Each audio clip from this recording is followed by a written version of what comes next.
दोस्तों, आज हम एक ऐसी कहानी सुनने जा रहे हैं जो आपको सिखाएगी कि मौन की शक्ति कैसे आपके जीवन को पूरी तरह से बदल सकती है। गौतम बुद्ध ने कहा था कि मौन की ताकत इतनी प्रबल होती है कि यह आपकी चिंता, तनाव और बेचैनी को खत्म कर सकती है। जब आप कम बोलते हैं और सही समय पर सही शब्दों का प्रयोग करते हैं तो आपका व्यक्तित्व और भी प्रभावशाली बनता है। बुद्ध ने हमें यह सिखाया कि दुनिया का सबसे तेज हथियार हमारी जुबान है। शब्द हमें शक्ति भी दे सकते हैं और हमारी सबसे बड़ी कमजोरी भी बन सकते हैं। जब हम अनावश्यक बातें करते हैं तो हमारा मन अशांत हो जाता है और हम जीवन में सफलता से दूर हो जाते हैं। आज की इस कहानी के माध्यम से हम जानेंगे कि कैसे मौन का अभ्यास हमें आत्मज्ञान की ओर ले जाता है और हमें आंतरिक शांति और आनंद से भर देता है। अगर आप भी अपने जीवन में शांति और सफलता चाहते हैं तो इस कहानी को अंत तक जरूर सुनें। और हां, वीडियो शुरू करने से पहले कमेंट बॉक्स में नमो बुद्धाय लिखकर अपनी उपस्थिति दर्ज कराएं और वीडियो को लाइक करें। तो चलिए कहानी शुरू करते हैं। जापान में एक बहुत ही प्रसिद्ध बौद्ध भिक्षु रहा करते थे। दुनिया के शोर शराब से दूर जंगल में वो रहते थे और वह बड़े ही ध्यानी और बुद्ध के भक्त व्यक्ति थे, इसलिए वह पूरे जापान में बहुत अधिक प्रसिद्ध थे। एक दिन एक राजकुमार उसी बौद्ध भिक्षु के पास आया और बोला, हे गुरुवर, मैं हमेशा थका हुआ, निराश और परेशान महसूस करता हूं। मेरा मन बहुत अशांत रहता है। हालांकि मेरे पास सब कुछ है, दौलत, शोहरत, सुख सुविधाएं जो हर व्यक्ति चाहता है या पाने की इच्छा करता है, लेकिन फिर भी मेरे अंदर इतनी अशांति और चिंता क्यों? बौद्ध भिक्षु ने उसकी बात बहुत ही ध्यानपूर्वक सुनी और कुछ सोचने के बाद कहा, तुम इस प्रश्न का उत्तर जानते हो, बस तुमने कभी इस प्रश्न को हल करने की कोशिश नहीं की है। भिक्षु ने आगे कहा, मैं एक रिसर्च करना चाहता हूं, क्या तुम मेरा साथ उसमें दोगे? इस रिसर्च के बाद तुम्हारे जीवन में किसी भी तरह की अशांति और चिंता नहीं रहेगी। ये बातें सुनकर राजकुमार बहुत हैरान था। उसने बौद्ध भिक्षु से कहा, बताइए मुझे क्या करना होगा? अपने मन की क्षति के लिए मैं कुछ भी करने को तैयार हूं। राजकुमार की इन्हीं बातों को सुनकर भिक्षु ने कहा, तो फिर आप अगले 15 दिन के लिए मेरे आश्रम में रहोगे और एक सामान्य व्यक्ति की तरह अपना जीवन व्यतीत करोगे, और इन 15 दिनों में तुम अकेले और चुपचाप रहोगे, जितना हो सके कम बोलोगे। राजकुमार उस भिक्षु की बातें सुनकर सहमत हो गया। पहले दिन राजकुमार को लगा कि उसका मन सामान्य से अधिक अशांत और विचलित है। उसके मन में तरह तरह के विचार आ रहे हैं थे और वह आम लोगों की तरह जीवन जीने में असहज महसूस कर रहा है। उसे अंदर से बोलने की इच्छा हो रही थी, लेकिन वह चुपचाप रहा। उसके मुंह से एक भी शब्द नहीं निकला, बस वह चुपचाप बैठा रहता। लेकिन रात होते होते उसे अंदर ही अंदर शांति का अनुभव होने लगा। उसके लिए यह अनुभव अजीब था। वह खुद से पूछ रहा था कि वह अंदर ही अंदर इतना खुश क्यों है और उसकी आंतरिक बेचैनी और चिंता कम क्यों होने लगी है। अगले दिन राजकुमार अकेला चुपचाप बैठ रहा और वह प्रकृति को निहार रहा। वह पौधों को, फूलों को, आकाश में उड़ रहे पक्षियों को। वह अपने जीवन में पहली बार यह अद्भुत दृश्य महसूस कर रहा था कि उसके पास कितनी सुंदरता है। वह दिन भर प्रकृति की सुंदरता को निहारता रहता और उसकी ताजगी को महसूस करता रहता। इसी तरह से 10 दिन बीत गए और उसके मन की सारी बेचैनी, सारी हलचल, सारी उथल पुथल और सारा तनाव गायब हो गया। 11वें दिन की सुबह राजकुमार फिर से एकांत में बैठ गया और कुछ ही मिनटों में उसकी आंखें अपने आप बंद हो गईं और वह गहरे ध्यान में चला गया। वह पूरे दिन वहीं पर आंखें बंद करके बैठा रहा और गहरे ध्यान में डूबा रहा। न कोई शब्द, न कोई चिंता। राजकुमार भीतर से असीम शांति और आनंद से भर गया।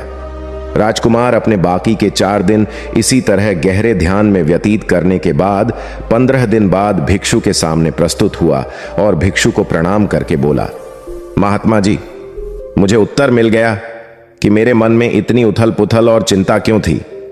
मैं जान गया कि मेरा मन इतना अशांत और विचलित क्यों था। बौद्ध भिक्षु मुस्कुराते हुए पूछा, बताओ क्या उत्तर मिला तुम्हें? राजकुमार ने कहा, मैं आवश्यकता से अधिक बातें करता था। मैं किसी पर भी अपने शब्द और ऊर्जा व्यर्थ करता था। मैं दिन भर अपने लोगों से फालतू की बातें करता रहता और फिर उन्हीं के बारे में अकेले में सोचता रहता और ज्यादातर समय नकारात्मक ही सोचता रहता।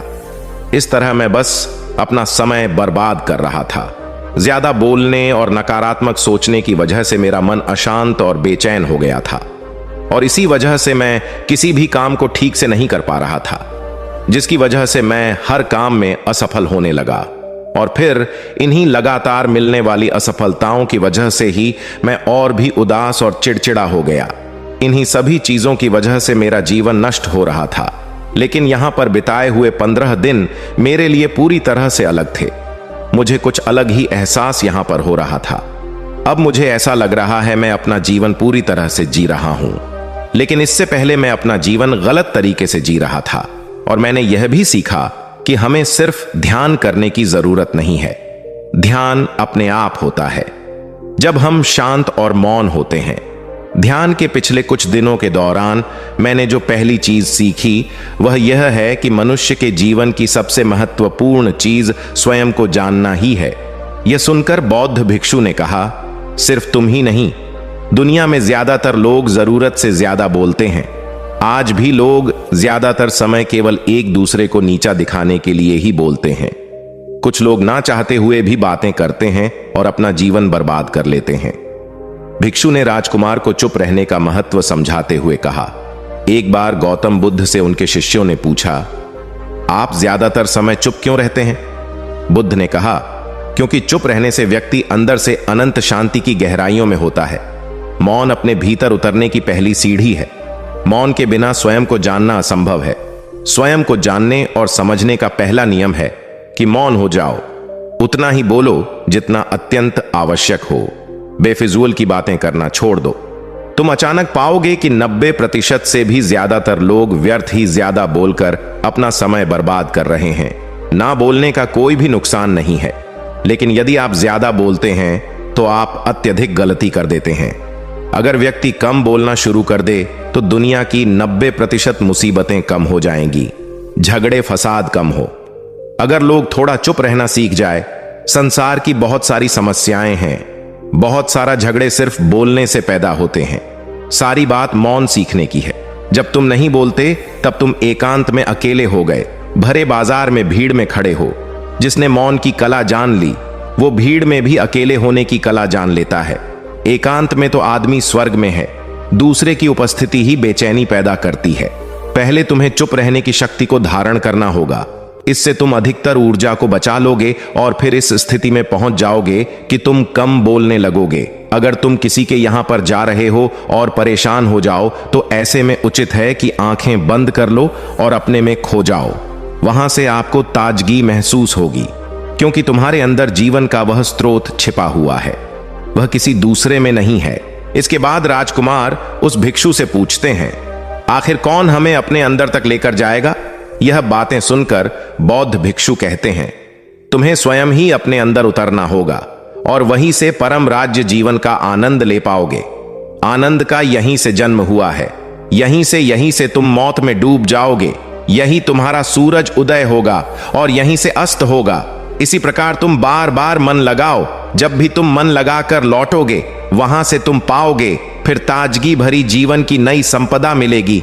इस नई शक्ति के जन्म होने से तुम्हारी थकान गई, उदासी गई, चिंता गई। जैसे कोई स्नान करके लौटता है तो शरीर शीतल हो जाता है, शांत हो जाता है। ऐसे ही जब कोई भीतर से साफ होकर वापस आता है, मौन में स्नान करके लौटता है, तो समस्त अस्तित्व, समस्त व्यक्तित्व शांत और मौन हो जाता है, आनंदित हो जाता है। जब तुम आंतरिक मौन की उस पराकाष्ठा पर पहुंच जाओगे तब तुम पाओगे कि बोलने से भी तुम्हारा मौन खंडित नहीं होता, वह बना ही रहता है। उसकी एक अंतर धारा लगातार तुम्हारे भीतर बहती रहती है। तुम बोलते तो हो, तुम शब्द का उपयोग भी करते हो, लेकिन वह तुम्हारे मौन को खंडित नहीं कर पाती। एक बार गहरे मौन में स्थिर हो जाओ, फिर तुम्हारी वाणी में भी मिठास आ जाएगी।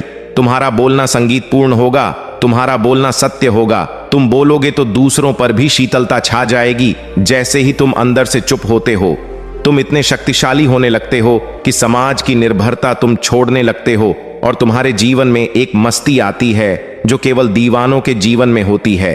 तुम्हारे चेहरे पर एक नई रौनक आ जाती है। तुम्हारी आंखें किसी अमृत के समान हो जाती हैं और तुम अनंत शांति के समुद्र में डूबने लगते हो। इतना कहकर भिक्षु ने अपनी बात खत्म की और वह मौन में चले गए। राजकुमार उनका धन्यवाद कर कर अपने महल में चला गया। दोस्तों, आपने भी अनुभव किया होगा कि बहुत ज्यादा बात करने से दिमाग अशांत हो जाता है, जिससे हम अपने दिमाग पर नियंत्रण खो देते हैं और साथ ही अपना ध्यान भी खो देते हैं। जो लोग बहुत ज्यादा बोलते हैं, उनके पास किसी एक काम पर ध्यान केंद्रित करने की काबिलियत नहीं होती। वो अपने किसी भी लक्ष्य पर पूरी तरह से ध्यान केंद्रित नहीं कर पाते। अगर हमारा दिमाग एक जगह केंद्रित नहीं है तो हम जीवन की सच्चाई नहीं समझ पाते और ना ही मनचाही सफलता कभी हासिल कर पाएंगे। इसके अलावा भी आपने देखा होगा कि जो लोग अधिक बोलते हैं वह अक्सर लोगों के बीच हंसी का पात्र बन जाते हैं, और जो लोग कम बोलते हैं और अपनी बात पर कायम रहते हैं उन्हें लोगों से सम्मान मिलता है।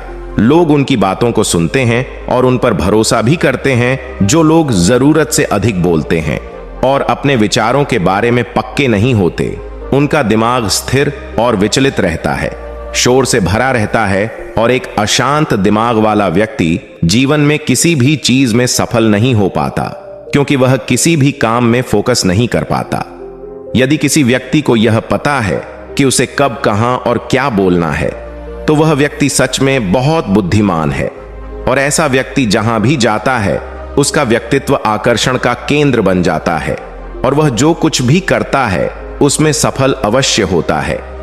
अगर हम किसी महान और सफल व्यक्ति के व्यक्तित्व को गहराई से देखें तो पाएंगे कि वह कम बोलते हैं और कम से कम शब्दों में अपनी बात खत्म कर देते।